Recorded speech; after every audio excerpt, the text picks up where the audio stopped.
আমেরিকার ৪৪তম president Barack Obama, যিনি কিনা ইতিহাসের প্রথম আফ্রিকান আমেরিকান প্রেসিডেন্ট হয়েছিলেন, যিনি কিনা নিজের যোগ্যতার বলে ৯ বছরের মধ্যে শিক্ষা থেকে শুরু করে বাণিজ্য, সেনা, মানবাধিকার সব রকমভাবে আমেরিকাকে পুরো বদলে দিয়েছিলেন। উনার শাসনকালে কালো বর্ণের লোকেরা আমেরিকায় যোগ্য মর্যাদা পায়, কিন্তু একজন গরিব আফ্রিকান ছেলে যার বাবা কিনা পরিবার ত্যাগ করে দিয়েছিলেন যখন সে মাত্র ২ বছরের, সেখান থেকে শুরু করে আমেরিকার প্রেসিডেন্ট হওয়া পর্যন্ত বারাক ওবামা তার জীবনে অনেক সংগ্রাম করে গিয়েছেন। উনি তার জীবনের প্রতিটা স্টেপ থেকে শিক্ষা নিয়ে একটি ইভেন্টে ১০ মিনিটের একটি স্পিচ দিয়েছিলেন, যা কিনা শুধু আমেরিকার স্টুডেন্টস নয়, বরং পুরো দুনিয়ার স্টুডেন্টস এবং যুবকদের শিক্ষা ও কখনো হার না মানার মাহাত্ম্য শিখিয়েছেন। তবে উনার বক্তব্যটি ছিল ইংরেজিতে, তাই আমাদের মধ্যে হয়তো অনেকেই এই বক্তব্যটিকে শুনিনি বা বুঝিনি, আর তাই সেই বক্তব্যটিকে আমি আমার কণ্ঠে আমার মতো করে বাংলায় অনুবাদ করে আপনাদের সাথে শেয়ার করার চেষ্টা করছি। আমি যখন ছোট ছিলাম, আমার পরিবার বিদেশ থাকতো, আর আমি কয়েক বছরের জন্য ইন্দোনেশিয়ায় ছিলাম। সেই সময় আমার মায়ের কাছে আমাকে সেখানে পাঠানোর টাকা ছিল না, যেখানে আমেরিকার বাচ্চারা স্কুলে যেত। কিন্তু উনি ভাবলেন আমার জন্য আমেরিকার শিক্ষা চলমান রাখা জরুরি, আর এর জন্য উনি সোম থেকে শুক্রবার পর্যন্ত তিনি এক্সট্রা লেসন দেওয়ার সিদ্ধান্ত নেন। যেহেতু উনার প্রতিদিন কাজে যেতে হতো, তাই উনি আমাকে ভোর 4:30টায় রোজ পড়ানোর সুযোগ পেত। কিন্তু যখনই আমি এই বিষয়ে কমপ্লেন করেছি, তিনি আমাকে এক পলক দেখতেন আর ধমক দিয়ে বলতেন, এটা আমার জন্য কোনো পিকনিক নয়, এটা সেটা। আমার যখন 2 বছর, তখন আমার বাবা পরিবার ছেড়ে দেয়। আমার পালন পোষণ আমার মা একা করেছেন, যার কাজ করতে হতো এবং খরচ চালাতে স্ট্রাগল করতে হতো। আর আমাকে সবসময় সেসব জিনিস দিতে সক্ষম হতো না যেসব অন্য বাচ্চাদের কাছে ছিল।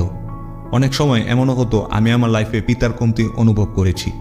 এমনও সময় ছিল যখন নিজেকে একা লাগতো আর ভাবতাম আমি এরকম অবস্থার সাথে একদমই ফিট নই। তাই স্কুলে আমি সেই পরিমাণ ফোকাস থাকতাম না যতটুকু থাকার কথা। এর ফলে আমি আমার জীবনে এমন এমন কাজ করেছি যেগুলোর উপর আমার কোনো গর্ব নেই। যতটুকু সমস্যায় পড়ার কথা ছিল, আমি তার চেয়েও বেশি সমস্যায় পড়েছিলাম, আর আমার জীবনটা খুব সহজেই ভুল পথে যেতে পারত। কিন্তু আমি ভাগ্যবান ছিলাম যে অনেকবারই আমি সুযোগ পেয়েছি কলেজ এবং ল স্কুলে গিয়ে নিজের স্বপ্নকে পূরণ করার। আমার ওয়াইফ, আমাদের ফার্স্ট লেডি মিশেল ওবামা, তারও এমন কাহিনী। তার পিতামাতার মধ্যে কেউই কলেজ যায়নি, আর তাদের কাছে এত টাকাও ছিল না। কিন্তু উনারা এবং মিশেল মিলে অনেক পরিশ্রম করেছে যাতে কিনা এই দেশের বেস্ট স্কুলে সে যেতে পারে। হতে পারে আপনাদের মধ্যে অনেকেরই এসব অ্যাডভান্টেজ না থাকতে পারে। হতে পারে আপনার জীবনেও এমন মানুষ নেই যারা আপনাকে সাহায্য করতে পারে। হতে পারে আপনার পরিবারের কারো চাকরি চলে গেছে আর খরচ করার জন্য পর্যাপ্ত টাকা নেই। হতে পারে আপনি এমন এলাকায় থাকেন যেখানে আপনি নিজেকে সুরক্ষিত মনে করেন না, অথবা এমন কিছু বন্ধু আছে যারা এমন এমন কাজ করার জন্য জোর করছে যেগুলো সম্পর্কে আপনি জানেন যে সেগুলো করা খারাপ। হয়তো আপনি একজন মহান লেখক হতে পারেন, এতটাই যে বইয়ে বা খবরের কাগজেও আর্টিকেল লিখতে পারেন। কিন্তু এই ট্যালেন্টের বিষয়ে আপনি ততক্ষণ জানতে পারবেন না যতক্ষণ আপনি ইংলিশ পেপার না লিখবেন, সেই ইংলিশ পরীক্ষার পেপার যেটা আপনার ক্লাসে আপনি পেয়েছেন। হয়তো আপনি একজন ইনোভেটর অথবা ইনভেন্টর হতে পারেন, আর এতটাই ভালো যে নতুন আইফোন, নতুন ওষুধ বা ভ্যাকসিনের খোঁজ করতে পারেন। কিন্তু যতক্ষণ আপনি আপনার সায়েন্স ক্লাসের জন্য নিজের প্রজেক্ট তৈরি না করবেন, ততক্ষণ সেই বিষয়ে আপনার জানা হবে না। হয়তো আপনি মেয়র বা সিনেটর বা সুপ্রিম কোর্টে জজ হতে পারেন, কিন্তু যতক্ষণ আপনি স্টুডেন্ট গভর্নমেন্ট অথবা ডিবেট টিমে অংশগ্রহণ না করবেন, ততক্ষণ হয়তো আপনি এসব জানবেন না। এটা বিষয় না যে আপনি জীবনে কি করতে চান, তবে আমি গ্যারেন্টি দিয়ে বলছি সেটা করার জন্য আপনার শিক্ষার প্রয়োজন রয়েছে। আপনি ডক্টর, টিচার বা পুলিশ অফিসার হতে পারেন, নার্স, উকিল বা আর্মি হতে পারেন। এর মধ্যে প্রতিটা ক্যারিয়ারের জন্যই আপনার আদর্শ শিক্ষার প্রয়োজন রয়েছে। আপনি স্কুল বা কলেজ ছেড়ে সরাসরি কোনো ভালো চাকরিতে লেগে পড়তে পারবেন না। তার জন্য আপনাকে ট্রেনিং নিতে হবে, এর জন্য কাজ করতে হবে, আর এর জন্য আপনাকে শিখতে হবে। আর এটা শুধু আপনার জীবন বা ভবিষ্যতের জন্য মাহাত্ম্যপূর্ণ নয়, বরং আপনি শিক্ষা নিয়ে যা হবেন সেটাই দেশের ভবিষ্যৎকেও নির্ধারণ করবে।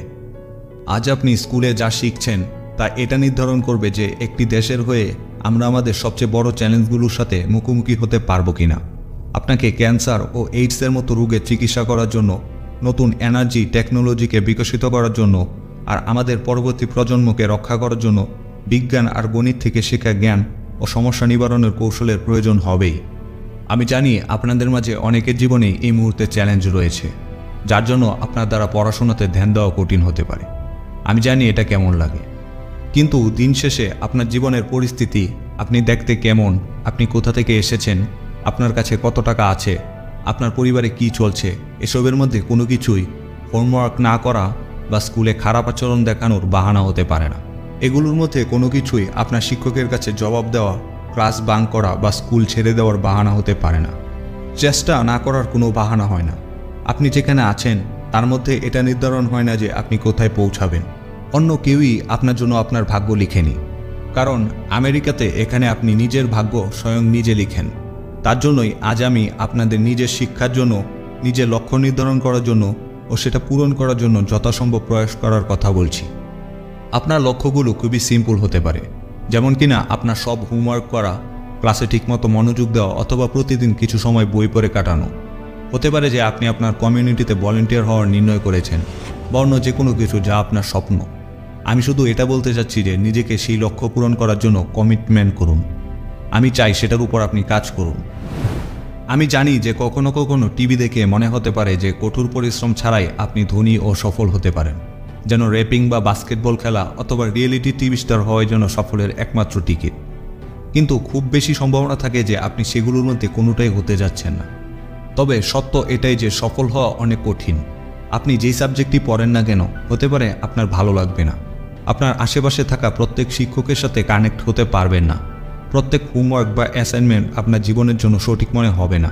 আর এমনটা হওয়া জরুরি না যে প্রথমবারই সব বিষয়ে সফল হয়ে যাবেন, এমনটা হয়। আপনি কি জানেন পৃথিবীতে সফল ব্যক্তিদের মাঝে এমনও ব্যক্তি আছে যারা অগণিতবার ফেল হয়েছে। জে.কে. রোলিং, যিনি কিনা হ্যারি পটার লিখেছেন, ওনার প্রথম হ্যারি পটার বইটি পাবলিশ হওয়ার আগে 12 বার রিজেক্ট হয়েছিল। মাইকেল জর্ডানকে তার স্কুলের বাস্কেটবল টিম থেকে বের করে দেওয়া হয়েছিল। উনি তার ক্যারিয়ারে অনেকবার হেরেছেন, হাজারো শট মিস করেছেন, কিন্তু উনি একবার বলেছিলেন, আমি আমার জীবনে বারবার অসফল হয়েছি আর এজন্যই আমি সফল হতে পেরেছি। এই মানুষগুলো এজন্য সফল হতে পেরেছে কারণ তারা বুঝেছেন আপনার অসফলতা আপনাকে ডিফাইন করে না। আপনাকে আপনার ফেলিওর থেকে শিখতে হবে, তা থেকে বুঝতে হবে পরের বার আলাদা কী এমন করতে হবে যাতে কিনা আপনি সফল হতে পারেন। এর জন্য আপনি যদি কখনো সমস্যায় পড়েন, তার মানে এটা নয় যে আপনি সমস্যা তৈরি করছেন। এর মানে হচ্ছে আপনার সঠিক কাজ করার জন্য আপনাকে অধিক প্রয়াস করতে হবে। যদি আপনার কখনো কম গ্রেড আসে, তার মানে এটা নয় যে আপনি বোকা, বরং সেটা থেকে আপনাকে শিক্ষা নিতে হবে আর পরের বার এর চেয়ে ভালো গ্রেড আনার চেষ্টা করতে হবে। কেউই জন্মগতভাবে কোনো কিছুতে ভালো থাকে না। আপনাকে সব কিছুতেই ভালো হওয়ার জন্য হার্ডওয়ার্ক করতে হবে। আপনি প্রথমবার খেললেই ভার্সিটির অ্যাথলিট হয়ে যাবেন না। প্রথমবার কোনো গান গাইলেই সব সুর ঠিকমতো ধরতে পারবেন না।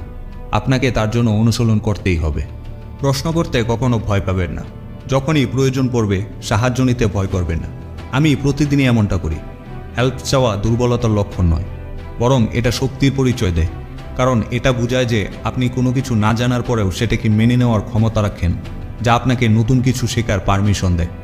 এর জন্য কোনো এমন মানুষকে খুঁজুন যার উপর আপনি ভরসা করতে পারেন। মা, বাবা, দাদা, দাদি, শিক্ষক, কোচ, কাউন্সিলর, যাই হোক না কেন, তাদেরকে আপনার লক্ষ্য পূরণ করার ট্র্যাকে বজায় থাকতে সাহায্য করতে বলুন। আর যখন আপনি স্ট্রাগল করছেন অথচ নিজেকে অসহায় মনে হচ্ছে বা এমন মনে হয় যে অন্যরা আপনার সঙ্গ ছেড়ে দিয়েছে, তখনও আপনি আপনার নিজের সঙ্গ ছাড়বেন না। কারণ যখন আপনি নিজেই নিজের হাল ছেড়ে দিচ্ছেন, তখন সেই সাথে আপনি নিজের দেশেরও হাল ছেড়ে দিচ্ছেন। আমাদের দেশের কাহিনী সেসব ব্যক্তিদের বিষয় নয় যারা কিনা সিচুয়েশন খারাপ হওয়াতে চাকরি ছেড়ে দিয়েছে, বরং সেসব ব্যক্তিদের যারা সামনে এগিয়ে যাচ্ছে, যারা কঠোর পরিশ্রম করছে, যারা তাদের দেশকে এতটা ভালোবাসে যে তারা তাদের দেশের জন্য সর্বোচ্চ দিয়েছে। এটা সেই ছাত্রদের গল্প যারা 250 বছর আগে সেখানে বসা ছিল যেখানে আজ আপনি বসে আছেন, এবং নতুন ক্রান্তির মাধ্যমে তারা এই দেশ তৈরি করেছিল। এটা সেই স্টুডেন্টসদের কাহিনী যারা 75 বছর আগে এখানে বসে ডিপ্রেশনের সাথে লড়াই করেছিল আর ওয়ার্ল্ড ওয়ারে জয়লাভ করে, যারা কিনা অধিকারের জন্য লড়াই করে আজ মানুষকে চাঁদে পর্যন্ত পৌঁছে দিয়েছে। এই কাহিনী সেসব স্টুডেন্টসদের যারা 20 বছর আগে আপনার জায়গাতে বসেই গুগল, টুইটার আর ফেসবুকে শুরু করে। এর জন্য আমি আপনাদের জিজ্ঞাসা করতে চাই যে আপনার কন্ট্রিবিউশন কি হবে? আপনি কোন সমস্যার সমাধান খুঁজে বের করবেন? আপনি কোন জিনিসটা আবিষ্কার করবেন? আর এসবের জবাব উচ্চশিক্ষার মাধ্যমেই পাওয়া যাবে। তাই আমি সবার কাছ থেকে আশা করছি এবছর থেকে আপনি সিরিয়াস হবেন। আমি আশা করছি আপনি যাই করবেন আপনার বেস্ট ইফোর্টটা দিবেন। আমি আপনাদের কাছে সেরা কিছু আশা করছি। আপনি যেন আমাদের হতাশ না করেন, আপনার পরিবারকে হতাশ না করেন এবং নিজের দেশকে হতাশ না করেন। মোস্ট অফ অল নিজেকে হতাশ করবেন না।